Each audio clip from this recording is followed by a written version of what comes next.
الحمد لله على إحسانه والشكر له على توفيقه وامتنانه وأشهد أن لا إله إلا الله وحده لا شريك له تعظيما لشانه وأشهد أن محمدا عبده ورسوله والداعي إلى رضوانه وسلم عليه وعلى آله وأصحابه وأزواجه وذرياته وأتباعه.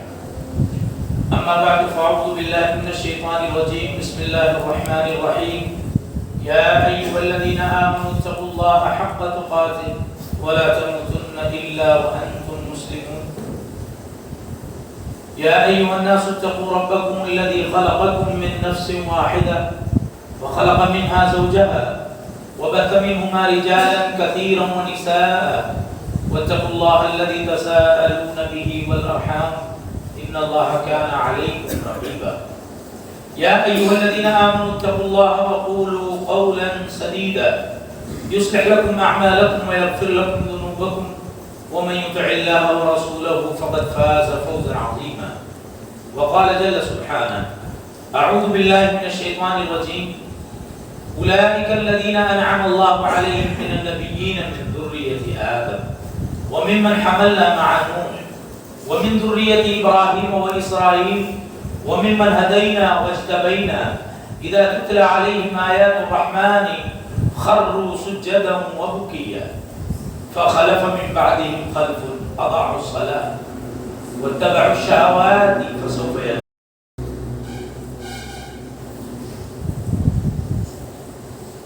وعن النواس بن سمعان رضي الله عنه قال: قال رسول الله صلى الله عليه وسلم قال: ذكر رسول الله صلى الله عليه وسلم ذات الرداة الدجال فقلنا: وما لبسه يا رسول الله؟ فقال: 40 يوما، يوم كسنة ويوم كشهر ويوم كجمعة وسائر أيامه كأيامه. فقلنا: أتكفينا ذلك اليوم الذي كسنة صلاة يوم؟ فقال عليه الصلاة والسلام: لا، بل أقدر له قدرا. رواه مسلم وغيره. صوبہ جمعیت اہل حدیث مدھیہ پردیش کے امیر محترم مولانا عبدالقدوس صوفی صاحب، برادر محترم عزیز دوست عبدالواحد سلفی، راشد سلفی اور عبدالجبار عالم صاحب اور مولانا عبدالمقید صاحب اور دیگر تمام علماء، تمام ساتھی برادران اسلام، السلام علیکم ورحمۃ اللہ وبرکاتہ۔ سب سے پہلے ہر قسم کی تعریف و توصیف، بڑائی، بزرگی، کبریائی، عظمت و جلال، حمد و ثنا اور شکر سے پاس ہوں اس اللہ عظیم وحدہ لا شریک احد و صمد کے لیے، جس نے ہمیں اسلام، توحید اور قرآن عظیم جیسی عظیم نعمت عطا فرمائی۔ ربنا لك الحمد حتى ترضى ولك الحمد اذا رضيت ولك الحمد بعد الرضا۔ بعد ازان انگیت درود و سلام ہو سید الاولین والآخرین، امام الانبیاء والاتقیاء والاولیاء والشہداء والصلحاء والمرسلین، محمد عربی محمد رسول اللہ صلی اللہ علیہ وسلم کے لیے کہ آپ نے اللہ کی طرف سے دی گئی امانت دین اسلام کو بغیر کسی کوتاہی اور خیانت کے پوری امانت اور دیانت داری کے ساتھ بندوں تک پہنچا دیا۔ بخیل ہے وہ شخص جس کے سامنے سید الاولین والآخرین، آخر الزمان محمد رسول اللہ صلی اللہ علیہ وسلم کا نام آئے اور وہ صلی اللہ علیہ وسلم بھی نہ کہہ سکے۔ اللهم صل على محمد وعلى آل محمد كما صليت على إبراهيم وعلى آل إبراهيم إنك حميد مجيد. اللهم بارك على محمد وعلى آل محمد كما باركت على إبراهيم وعلى آل إبراهيم إنك حميد مجيد. تحمید و تسلیم اور حمد و صلاۃ کے بعد 7 دن کا یہ دورہ محض دعوتی، تربیتی اور اصلاحی دورہ ہے۔ اللہ کے اذن اور اس کی مشیت سے اچانک یہ پروگرام طے ہو گیا۔ دنیا کے بالخصوص ہمارے ملک کے حالات اب پہلے جیسے نہیں ہیں، بلکہ یوں کہیے کہ دنیا کے حالات ہی کروٹ لے رہے ہیں۔ بہت ساری چیزیں بدل گئی ہیں گزشتہ چند سالوں میں، ہم نے دیکھا ہے۔ اس لیے وقت چاہتا ہے کہ ہم جنہیں اللہ نے قرآن و حدیث اور منہج کی سمجھ دی ہے اپنے آپ میں بدلاؤ کریں۔ میں ذاتی طور سے ملک کے کونے کونے میں جا کر اپنے بھائیوں سے گزارش کر رہا ہوں کہ اب وہ وقت لگ گئے جب ہم ایک دوسرے کے خلاف سازشیں کیا کرتے تھے۔ اب حالات چاہتے ہیں، وقت چاہتا ہے کہ ہم متحد ہوں، اپنے آپ کو بدلیں۔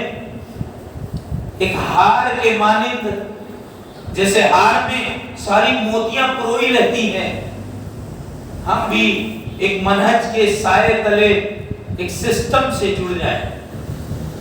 ہاں ممکن ہے، دنیا کا کوئی سسٹم، کوئی نظام ایسا نہیں ہے جس میں خامیاں نہ ہوں۔ انسانوں کا معاشرہ ہے، خامیاں ہر جگہ ہیں، مگر دنیا ملت کے اتحاد کو چاہتی ہے۔ ہر فرد سے میری گزارش ہے، اپنے کینوں اور کدورت کو کنارے رکھیں، ملت کے خاطر، اللہ کی رضا کے لیے جماعت سے جڑ کر رہے ہیں۔ ایک فرد اپنے آپ میں کچھ نہیں ہے، ہماری پہچان ہماری جماعت ہونی چاہیے۔ ہمارا اپنا ایک منہج ہے۔ شمال و جنوب، مشرق و مغرب سے ہزاروں فتنے ہمارے نوجوانوں کو بدعقیدگی کی طرف کھینچ رہے ہیں، گمراہی اور ضلالت کی طرف کھینچ رہے ہیں۔ ایسے میں ہمارا متحد رہنا ضروری ہے۔ اس لیے صرف للہ فی اللہ سارے اختلافات کو مد نظر قطع نظر ہم ایک پلیٹ فارم پر جمع ہو جائیں۔ فرد قائم ربط ملت سے ہے، تنہا کچھ نہیں۔ موج ہے دریا میں، بیرون دریا کچھ نہیں۔ ریوڑ سے الگ ہونے والی بکری کبھی محفوظ نہیں رہ سکتی۔ فردن گزارش ہے، ملت واحدہ کی خاطر مل کر رہیں، ایک پہچان بنے رہیں کہ ہمارا اپنا ایک نظریہ ہے، ہمارے اپنے ایک اسلاف تھے، ہمارا ایک سسٹم ہے، نظام ہے۔ میں بات کروں تو بات بہت لمبی ہو جائے گی، کسی موقع سے تفصیلی بات اس موضوع پر کروں گا کہ وقت کی کتنی شدید ضرورت ہے کہ ایک منہج کے لوگ کم از کم متحد ہیں۔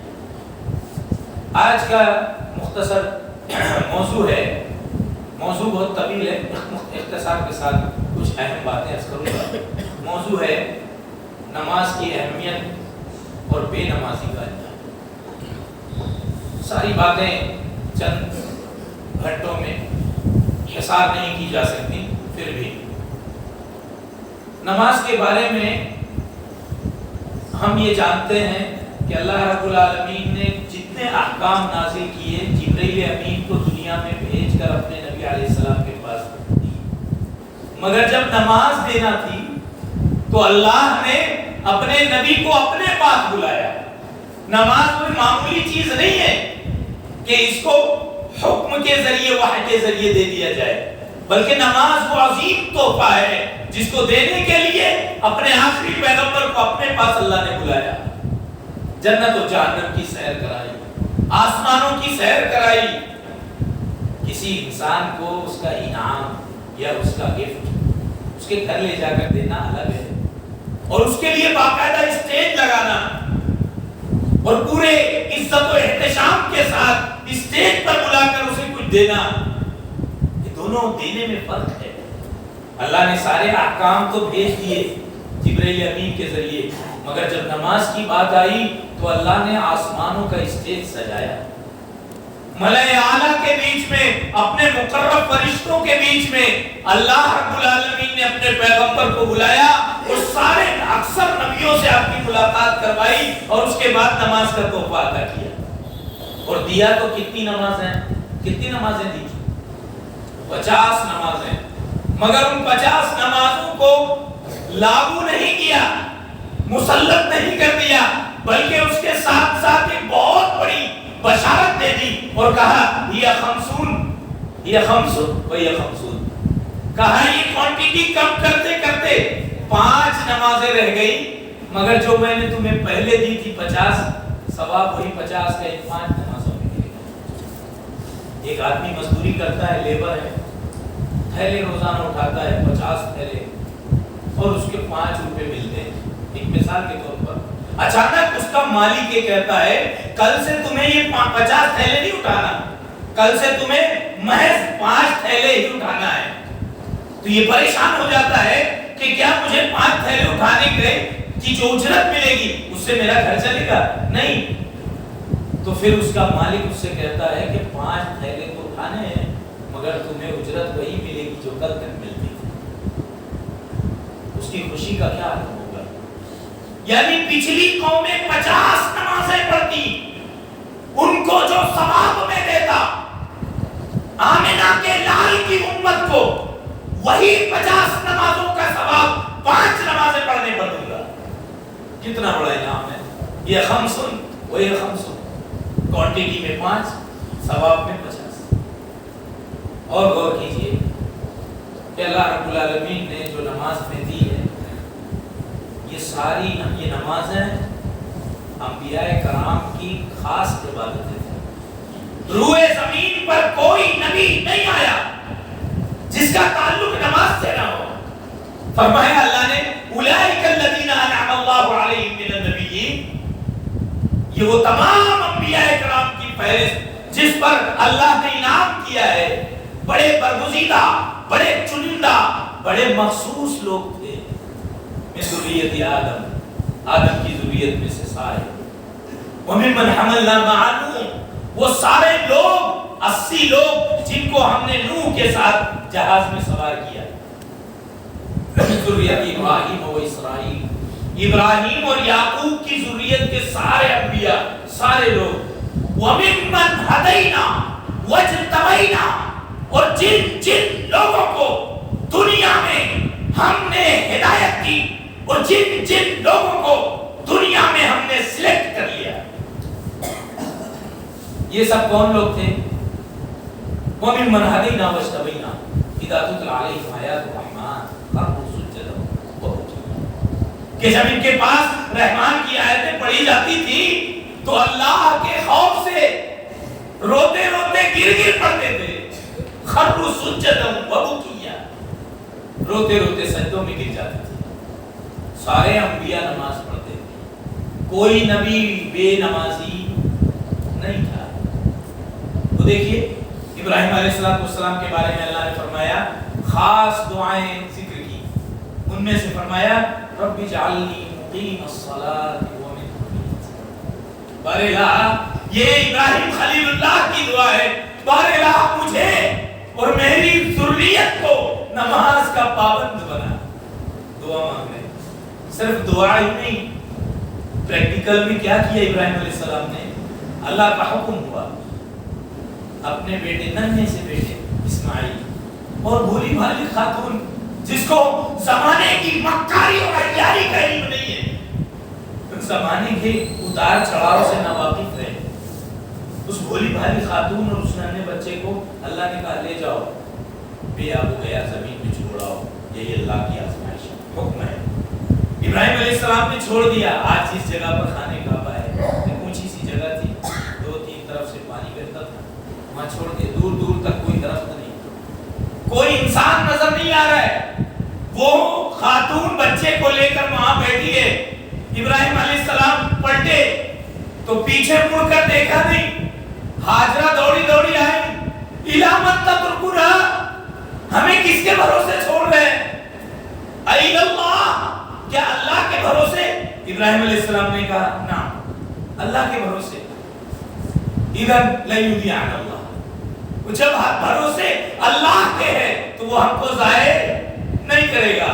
ہاجرہ واپس آ گئی، بچے کی دیکھ بھال میں لگ گئی۔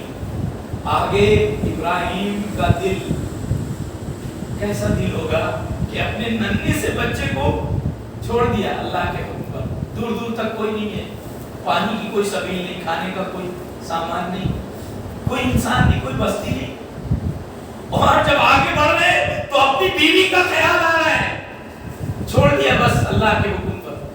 تو آگے بڑھ کر کے دعا کی، دیکھیے دعا کا درد دیکھیے، ربنا انی اسکنت من ذریتی بواد غیر ذی زرع عند بیتک المحرم ربنا لیقیموا الصلاۃ۔ بارے الہ، میں نے اپنے بچے کو اور بیوی کو ایسی جگہ چھوڑا ہے جہاں انسان کے لیے زندگی کی کوئی امید نہیں لگتی، کیوں؟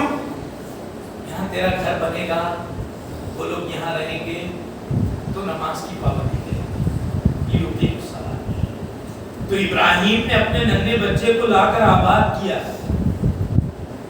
اللہ کے اوپر، تو یہ امید جتائی کہ جب تیرا گھر یہاں بنے تو میری امید ہے کہ میرے بچے، میری ذریت نماز کے پابند ہیں۔ چنانچہ اسماعیل علیہ السلام کے بارے میں اللہ نے کہا کان یأمر اہلہ بالصلاۃ والزکاۃ وکان عند ربہ مرضیہ۔ ابراہیم نماز کی خود تو پابندی کرتے ہی تھے، اپنے گھر والوں کو بھی پابند کرتے تھے، نماز پڑھو۔ اللہ کے نزدیک بڑے پسندیدہ نبی اسماعیل جو ابراہیم کے بیٹے تھے۔ اور انبیاء کرام کے بارے میں لقمان علیہ السلام کا تذکرہ ہوا، ان کے احکام میں پڑھیں گے آپ سورہ لقمان میں، فرمایا یا بنیا الصلاۃ، اے میرے بچے نماز مت چھوڑنا، نماز کی پابندی کرنا۔ حضرت عیسیٰ علیہ السلام کا تذکرہ ہے، چھوٹے سے بچے ہیں، جب مریم علیہ السلام کے ننھے سے بچے، قوم والوں نے اعتراض کیا، اور جب عیسیٰ علیہ السلام نے گود سے جواب دیا تو انہی جوابات میں اللہ نے تذکرہ کیا کہ عیسیٰ علیہ السلام نے یہ بھی کہا کہ مجھے حکم ہوا ہے کہ میں نماز کی پابندی کروں، مجھے اللہ کا حکم ہوا ہے کہ میں نماز کی پابندی کروں، کب تک؟ ما دمت حیا، جب تک میں زندہ رہوں نماز کا پابند رہوں۔ بچہ کہہ رہا ہے، اسی لیے رسول اکرم صلی اللہ علیہ وسلم کو خود اللہ نے فرمایا وَأْمُرْ أَهْلَكَ بِالصَّلَاةِ وَاصْطَبِرْ عَلَيْهَا لَا نَسْأَلُكَ رِزْقًا۔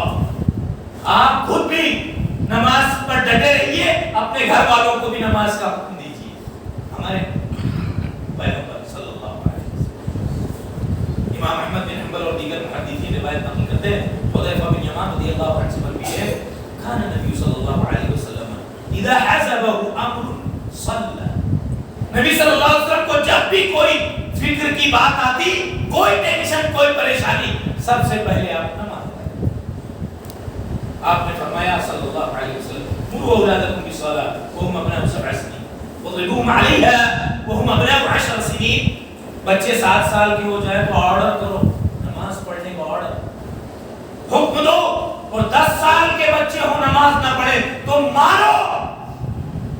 مسلم معاشرے میں 10 سال کے ہونے کے بعد بے نمازی رہنے کی گنجائش، اللہ معاف کرے، 40 50 سال کے لوگ نماز نہیں پڑھتے۔ یہ وہ معاشرہ ہے، نبیوں کا معاشرہ، صلحاء و صدیقین کا معاشرہ، اللہ والوں کا معاشرہ، مسلمانوں کا معاشرہ۔ یہاں 10 سال کے بعد کسی کو بے نمازی رہنے کی اجازت نہیں ہے۔ وہ دیکھیے شقیق بن عبداللہ العقیلی رضی اللہ عنہ فرماتے ہیں، رحمہ اللہ فرماتے ہیں، کان اصحاب رسول اللہ صلی اللہ علیہ وسلم لا يرونه ترکه کفر غیر الصلاۃ۔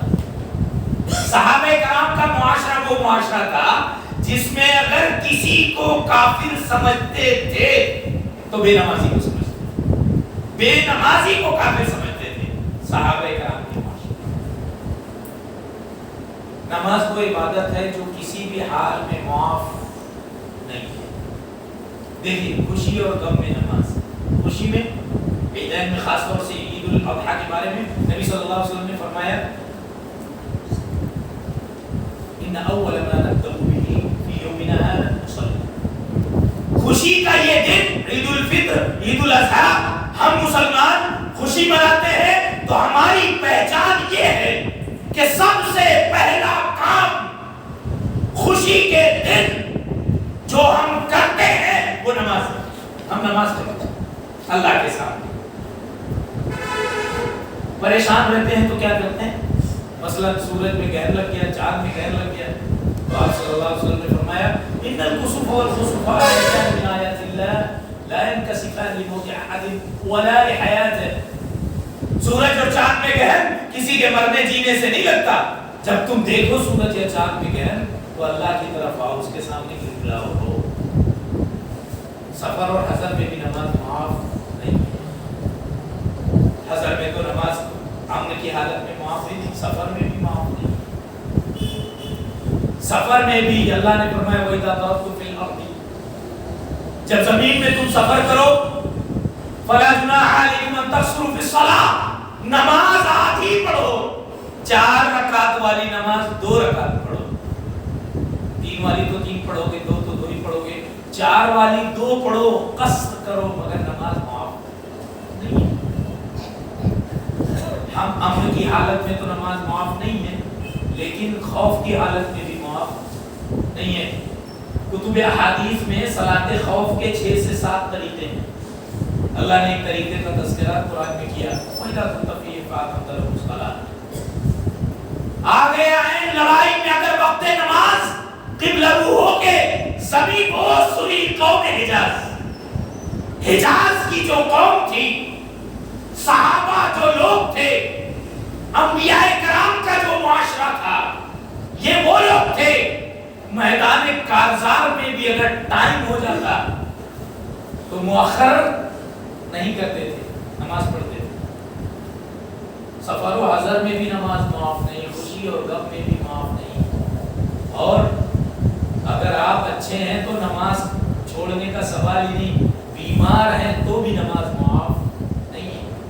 دیکھیے حضرت عمران بن حسین رضی اللہ عنہ کو بواسیر کی شکایت تھی, تو انہوں نے کہا شکوت الی رسول اللہ صلی اللہ علیہ وسلم, میں نے اللہ کے نبی صلی اللہ علیہ وسلم مسئلہ پوچھا تو آپ نے فرمایا یا عمران صلی قائما فإن لم تستطع فقاعدا فإن لم تستطع فعلى جنب. اے عمران کھڑے رہ کر نماز پڑھ. نماز کیسی پڑھنی ہے؟ کھڑے رہ کر. کھڑے نہیں رہ سکتا تو بیٹھ کے پڑھ, بیٹھ کے نہیں پڑھ سکتا تو لیٹ کے پڑھ. نماز آنکھ کے اشارے سے پڑھ. بستر مرگ پر ہے تو بھی نماز پڑھ. نماز معاف نہیں ہے. پانی ہے تو ہے, ٹھیک ہے, وضو کر کے پڑھ. پانی نہیں ہے تو تیمم کر. اللہ رب العالمین نے تیمم کا بھی تذکرہ قرآن کریم میں ہے. پانی نہیں ہے تو نماز چھوڑی جا سکتی. ہمارے بہت سارے مسلمان ٹوپی نہیں ہے تو نماز نہیں پڑھتے, رومال نہیں ہے تو نماز نہیں پڑھتے. پانی جو ضروری ہے وضو کے لیے, پانی نہیں ہے تو پاک مٹی سے تیمم کر مگر نماز پڑھ. تو نماز کسی بھی صورت میں معاف نہیں ہے. فرضیت صلاۃ کے بارے میں کچھ باتیں میں عرض کرنا چاہتا ہوں. دیکھیے صحیح ہے کہ بڑی معروف روایت ہے, عبداللہ بن عمر رضی اللہ عنہ سے مروی ہے, رسول اکرم صلی اللہ علیہ وسلم سے فرمایا بنی الاسلام علی خمس, شہادت لا الہ الا اللہ و ان محمد رسول اللہ و اقام الصلاۃ و ایتاء الزکاۃ و صوم رمضان و حج البیت من استطاع الیہ سبیلا. 5 چیزوں پر اسلام کی بنیاد ہے. یہ 5 پلر. ایک تو تیرا باطن صحیح ہو اللہ اور رسول کے بارے میں کہ اللہ کے سوا کوئی معبود نہیں, محمد صلی اللہ علیہ وسلم آخری پیغمبر. پھر نماز کی 5, ان اللہ فرض علیکم 5 صلوات فی اليوم واللیلہ. اللہ نے صبح اور شام ملا کر دن بھر میں 5 نمازیں تم پر فرض کی ہیں. یہ 5 نمازیں اسلام کا ایک رکن ہے. آئیے رکن کسے کہتے ہیں اس کو جان لیں. امام بخاری رحمہ اللہ نے فرمایا ما لا يتم المأمور به الا به ولا اعتبار له في الشرع مع عدمه. رکن کہتے ہیں کسی چیز کے ایسے پارٹ کو کہ اس پارٹ کے بغیر وہ چیز مکمل ہی نہ ہو, اور اس حصے کے بغیر اس چیز کا کوئی اعتبار ہی نہ ہو. جیسے ایک 2 پہیے کی گاڑی ہے, پہیا اس کا ایک پارٹ ہے, رکن ہے. اس پہیے کو اگر ہٹا دے تو ایک پہیے سے وہ گاڑی کبھی چلی نہیں سکتی اور اس گاڑی کا کوئی اعتبار ہی نہیں ہے اس کے رکن کے بغیر. تو رکن اس کو کہتے ہیں. نماز اسلام کا رکن ہے. بغیر نماز کے اسلام کا کوئی تصور نہیں ہے. حضرت عمر رضی اللہ عنہ فرماتے ہیں لا حد له فی الاسلام من ترک الصلاۃ. جس نے نماز چھوڑ دی اسلام میں اس کا کچھ بچا نہیں. اس قدر فرضیت ہے نماز کی. نماز چھوڑنے والا ملحد ہے.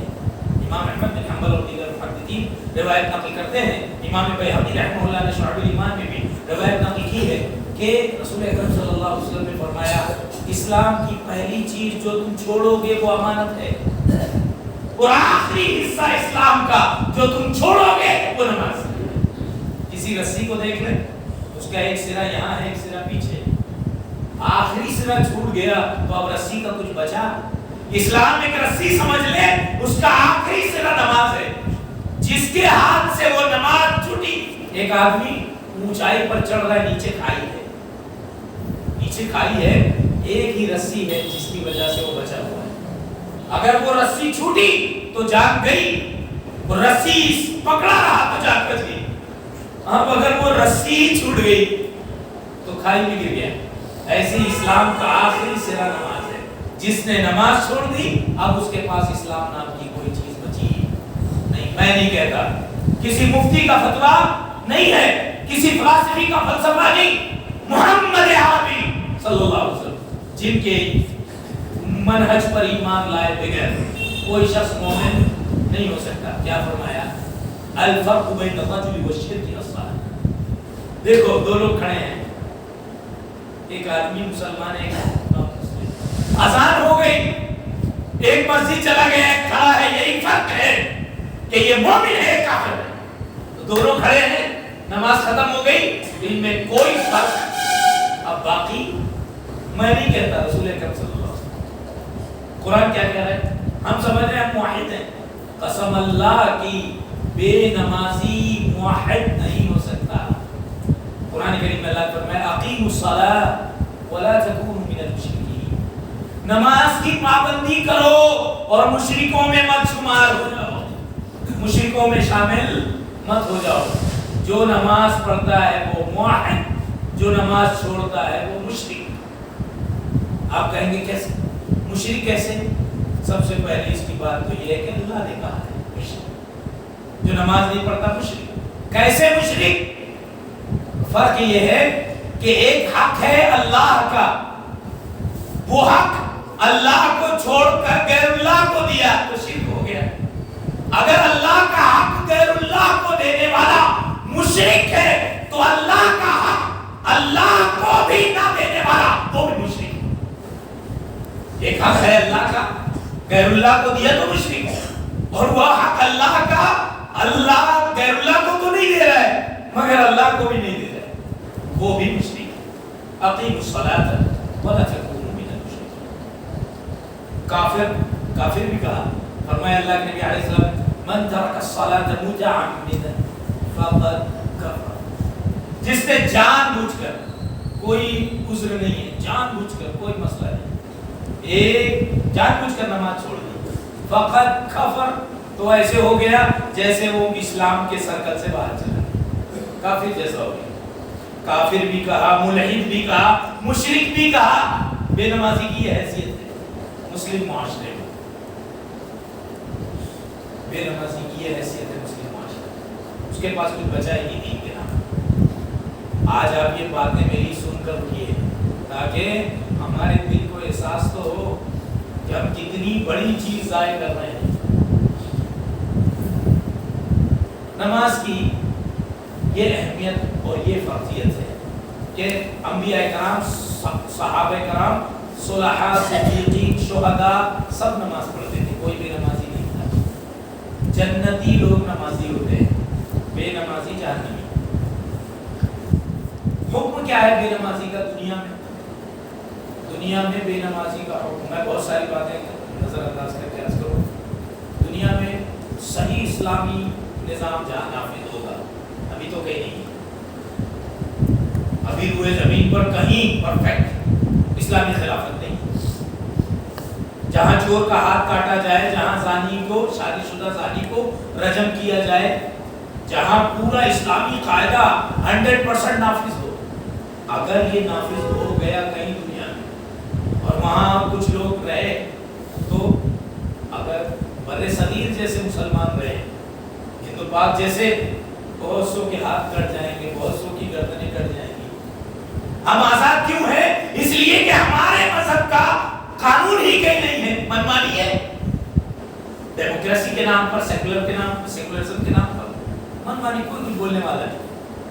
کسی کا کوئی خوف ہی نہیں. ہم آزاد ہیں، مذہب کے تئیں آزاد ہیں. اگر اسلامی خلافت ہوتی، صحابہ کا نظام ہوتا، اس معاشرے میں بے نمازی کی حیثیت کیا ہوتی؟ سب سے پہلی چیز، وہ مسلمان بھائی نہیں کہلاتا. کیوں؟ قرآن کریم میں اللہ نے فرمایا فَإِن تَابُوا وَأَقَامُوا الصَّلَاةَ وَآتَوُا الزَّكَاةَ فَإِخْوَانُكُمْ فِي الدِّينِ. اگر وہ توبہ کر لیں، نماز کی پابندی کریں، زکات کی ادائیگی کریں، تو وہ تمہارے دینی بھائی ہیں. اور اگر ایسا نہیں کرتے تو وہ مومن دینی بھائی، ہم سنیں انما المؤمنون اخوہ، مومن سب کے سب بھائی ہیں، بھائی کی طرح ہیں. بے نمازی بھائی نہیں ہے، اخوت اسلامی سے باہر ہے. اور آگے بڑی وراثت، وہ کسی وارث، کسی نمازی باپ کا بے نمازی بیٹا وارث نہیں ہو سکتا. ہمارے معاشرے میں چونکہ اسلامی خلافت نہیں ہے، اس لیے منمانی چل رہی ہے. نمازی باپ کا بے نمازی بیٹا اس کی وراثت میں حقدار نہیں ہے. ان دماءکم واموالکم حرام علیکم کحرمت یومکم ھذا فی شہرکم ھذا وفی بلدکم ھذا. نبی صلی اللہ علیہ وسلم نے 12 ذی الحجہ کو تشریق کے درمیانی ایام میں ایک خطبہ دیا تھا. اس میں یہ فرمایا تھا جیسے اس جگہ کی، اس وقت کی، اس دن کی، مہینے کی قدر و قیمت ہے، ایسے ہی تم میں ایک دوسرے کا خون اور مال ایک دوسرے پر حرام ہے. مال حرام ہے ایک دوسرے کا. اور بہت سارے دلائل کی روشنی میں کوئی شخص بے نمازی ہے تو اپنے نمازی باپ کی میراث میں حصے دار نہیں بن سکتا. ولایت کسی کا نکاح نہیں پڑھا سکتا، اس لیے کہ اس کا عقیدہ صحیح نہیں. ابھی وہ مشرک ہے، ملحد ہے، فاسق ہے، فاجر ہے، بے نمازی ہے. ولی نہیں بن سکتا، کسی کے نکاح میں ولی بن سکتا. ہم کتنے نکاح میں ولی بن جاتے ہیں، یہ وکیل ہے، وہ ولی ہے، نمازی نہیں بنتا. جو آدمی ولی نہیں بن سکتا نکاح میں، بے نمازی، ایسا نکاح کیسا ہو سکتا ہے؟ ولی ہی سے نہیں. شاہد نہیں بن سکتا، گواہ نہیں بن سکتا، اس کی شہادت معتبر نہیں ہے. بے نمازی کی شہادت معتبر نہیں ہے، وہ کسی نکاح میں گواہ نہیں بن سکتا. چاند دیکھ لے، چاند دیکھ لیا، کسی نے نہیں دیکھا، اس نے چاند دیکھا ہے، بول رہا ہے، چیخے چلائے، بے نمازی ہے، اس کی شہادت رد کر دی جائے گی، قبول نہیں کی جائے گی. کیوں؟ اس لیے کہ بے نمازی کی شہادت قبول.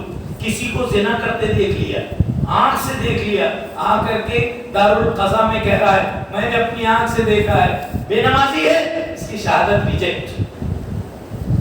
وراثت نہیں، ولایت نہیں، اخوت نہیں، شہادت نہیں. کوئی جانور ذبح کیا، بے نمازی ہے، اس پر بھی کوشچن مارک. ہمیشہ نماز نہیں پڑھتا تو اس کے ہاتھ کا ذبیحہ سوالیہ نشان.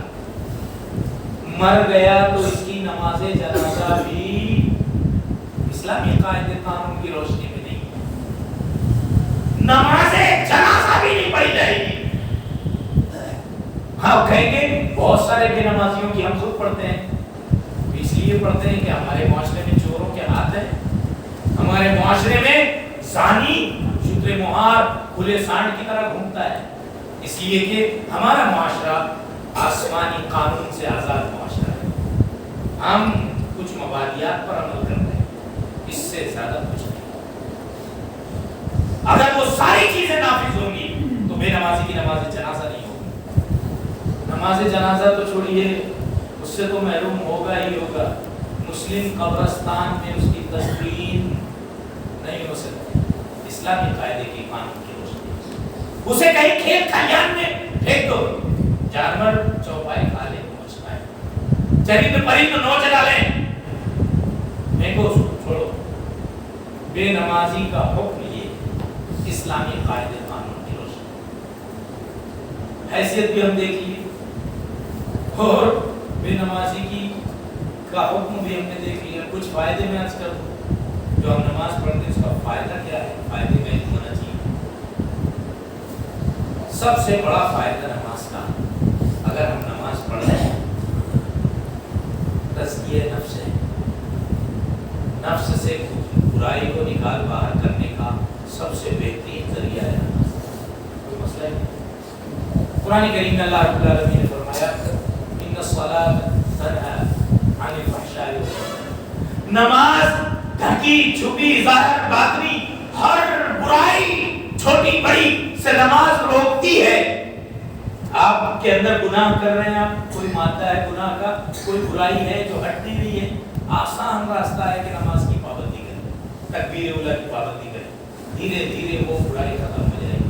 نماز کے اندر اتنی طاقت و قوت ہے۔ ایک آدمی 20-30 سال سے نماز پڑھ رہا ہے مگر اس کی برائیاں جان نہیں رہی ہے، تو کیا اللہ کا نظام بدل گیا، اللہ کا وعدہ بدل گیا؟ نہیں، نماز آج بھی 1450 سال بعد بھی اور قیامت کی صبح تک منکر اور فواحشات سے روکتی رہے گی، روکتی ہے۔ پھر یہ رک کیوں نہیں رہا ہے؟ رشوت، سود خوری، حرام خوری، جھوٹ، فریب، فساد، فسق و فجور، اس کا جا کیوں نہیں رہا ہے؟ یہ تو نماز پڑھ ہی رہا ہے، تو اس لیے نہیں جا رہا ہے کہ اس کی نماز صحیح نماز نہیں ہو رہی ہے۔ نماز صحیح ہوگی تو اثر کرے گی، متاثر ہوگی، نماز ہی صحیح نہیں ہوگی تو اثر نہیں کرے گی۔ اس کی نماز صحیح نہیں ہو رہی ہے، اس کے بھی آداب ہمیں سمجھ لینا چاہیے۔ نماز صحیح ہونے کے لیے ضروری کیا ہے؟ کچھ فائدے میں عرض کر دوں۔ نماز کا ایک بڑا فائدہ یہ ہے کہ نماز ہم کو مسلمان بناتی ہے، انسان بناتی ہے، مومن بناتی ہے، ہمارے اندر کی برائیاں نکال باہر پھینکتی ہے۔ دیکھیے رسول اکرم صلی اللہ علیہ وسلم نے فرمایا مثل الصلوات الخمس كمثل نهر عظم خمر بباب احدكم يقتحم فيه كل يوم 5 مرات هل يبقى او وفي روايه هل يبقي من درنه شيء قالوا لا فقال عليه الصلاه والسلام هذه مثل الصلوات الخمس، تم میں سے کسی کے گھر کے دروازے کے بالکل سامنے سڑک ہوتی ہے، دروازے کے گھر کے دروازے کے بالکل سامنے میٹھے پانی کی شفاف نہر ہے۔ شفاف سے مراد اوپر سے دیکھے تو نیچے کے کنکر نظر آتے ہیں، اور پانی بھی میٹھا ہے، صاف ستھرا ہے، اس میں دن میں 5 مرتبہ غسل کرے گا۔ یبقی من درنہ شیء، کیا اس کے جسم پر کوئی چیز باقی رہے گی؟ یبقی من درنہ شیء، کیا وہ غسل اس کے جسم پر کوئی چیز باقی رکھے گی؟ لا، صحابہ نے کہا کہ نہیں ایسا کیسے؟ ایک دن نہاتے ہیں تو فریش رہتے ہیں، 5 بار نہائے گا تو کتنا فریش ہوگا؟ آپ صلی اللہ علیہ وسلم نے فرمایا حدیث مطلب 5 نمازوں کو اتنا ایزی مت لو، یہ ایسے ہی تم کو گناہوں سے دھو دیتی ہے۔ من توضأ فأحسن الوضوء خرجت خطاياه من جسده حتى من تحت أظفاره، کہ جو وضو کرتا ہے اچھا وضو، جیسے ثابت ہے اچھا وضو کرتا ہے، تو ابھی ظہر کے بعد سے جو گناہ اس سے ہو گئے تھے، عصر کا وضو کر رہا ہے، ناخون سے اس کے گناہ جھڑ رہے ہیں۔ روحانی اور جسمانی دونوں طہارت ہے نماز، کتنا اچھا تزکیہ ہے۔ نماز کے بارے میں آپ کو بتا دوں، تقرب کا ذریعہ ہے نماز۔ نماز کا ایک بڑا فائدہ یہ ہے کہ جو نماز پڑھتا ہے وہ اللہ کے قریب بھی آتا ہے دنیا میں اور آخرت میں بھی، اور کل آخرت میں اپنے پیغمبر کے قریب بھی رہے گا۔ ہم چاہتے ہیں کہ محمد صلی اللہ علیہ وسلم کے قریب سے قریب کر رہے ہیں، اس کا ذریعہ بھی نماز ہے۔ اللہ کے قریب قربت چاہتے ہیں تو نماز ضروری ہے۔ اللہ نے فرمایا واسجد واقترب، سجدہ کر اور قریب ہو جا۔ قریب کیسے؟ سر پیشانی ٹیک دی، ہاتھ ٹیک دیے، گھٹنے ٹیک دیے، اللہ تیرے سامنے۔ بندگی کی اس سے بڑا بھی کوئی ثبوت ہوگا؟ بندگی کا شرمگاہ اٹھا دی اور اپنے فخر کی ساری چیزیں جھکا دی۔ تو ہی ہے، میری کیا حیثیت، میری کیا اوقات ہے تیرے سامنے، تیری کبریائی کے سامنے۔ اللہ کو یہ سجدہ اس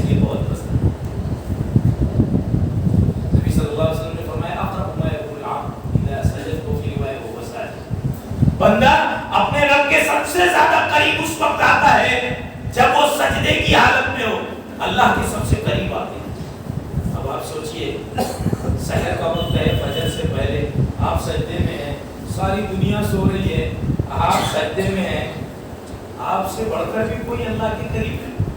اللہ ہمارا آسمان دنیا پر ہے اور دینے کے لیے آیا ہے اور ہم سجدے میں ہیں، کتنا خوش نصیب